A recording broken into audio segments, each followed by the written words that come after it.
तो बात हरियाणा में कानून व्यवस्था की करें तो अपराधियों के अड्डे पर रेड लगातार देखने को मिल रही है। ऑपरेशन हॉटस्पॉट डोमिनेशन लगातार जारी है। हरियाणा में ऑपरेशन हॉटस्पॉट डोमिनेशन जारी है। एक दिन में 245 बदमाश गिरफ्तार किए गए, 843 ठिकाने ऑन टारगेट और सीधी कार्रवाई।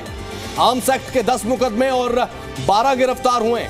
8 कट्टे बरामद किए गए हैं, 3 पिस्तौल बरामद की गई है, 11 जिंदा कारतूस बरामद किए गए हैं। असला बरामद किया गया, कई ड्रग तस्कर धर लिए गए हैं, भारी मात्रा में ड्रग्स जब्त की गई। तो बात क्राइम के किसी भी पैरामीटर की हो, यहां पर Haryana police on top. Haryana police up to the mark कार्रवाई कर रही है। नतीजन क्रिमिनल्स पूरे तरीके से इस समय डर के माहौल में जी रहे हैं।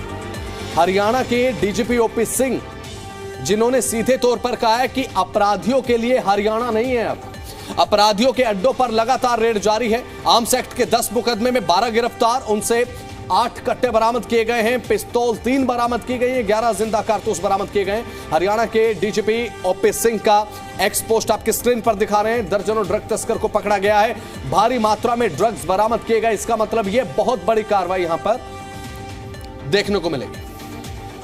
तो ऑपरेशन हॉटस्पॉट डोमिनेशन, जिसकी जानकारी हम आपको दे रहे हैं। हरियाणा पुलिस ने 800 से ज्यादा ठिकानों पर रेड की, 245 आरोपी गिरफ्तार। अपने आप में एक बहुत बड़ी उपलब्धि आप इसे मानिए।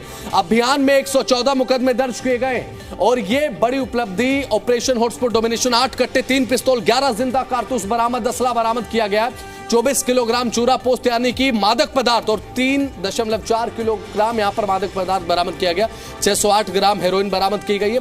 भारी मात्रा में अवैध शराब और 1,19,000 रुपए इनसे कैश बरामद किया गया है। इसका मतलब यह है कि पूरे तरीके से हड़कंप अब क्राइम की दुनिया में हरियाणा में मचा हुआ है। एक ही दिन में 245 आरोपी गिरफ्तार हो जाना एक बड़ी उपलब्धि न केवल पुलिस की तरफ से जो ऑपरेशन चलाया गया, ऑपरेशन हॉटस्पॉट डोमिनेशन, और यह बड़ी उपलब्धि इसलिए हो जाती है क्योंकि 800 से ज्यादा ठिकानों पर एकदम पैरेलल रेड मारना, एग्जीक्यूशन करना बहुत ज्यादा मुश्किल होता है। जटिलताएं बहुत ज्यादा होती हैं जब एक से ज्यादा ठिकानों पर एक साथ रेड मारकर कार्रवाई करनी हो। तो यहां पर में किस तरीके से एक समन्वय बिठाना हो या फिर बात आपस में कंट्रीब्यूट की हो, तमाम चीजें होती हैं जो कि जटिलताएं पैदा करती हैं। लेकिन उससे पार पाते हुए इन अपराधियों को धर लिया गया, ये बड़ी उपलब्धि हरियाणा पुलिस की।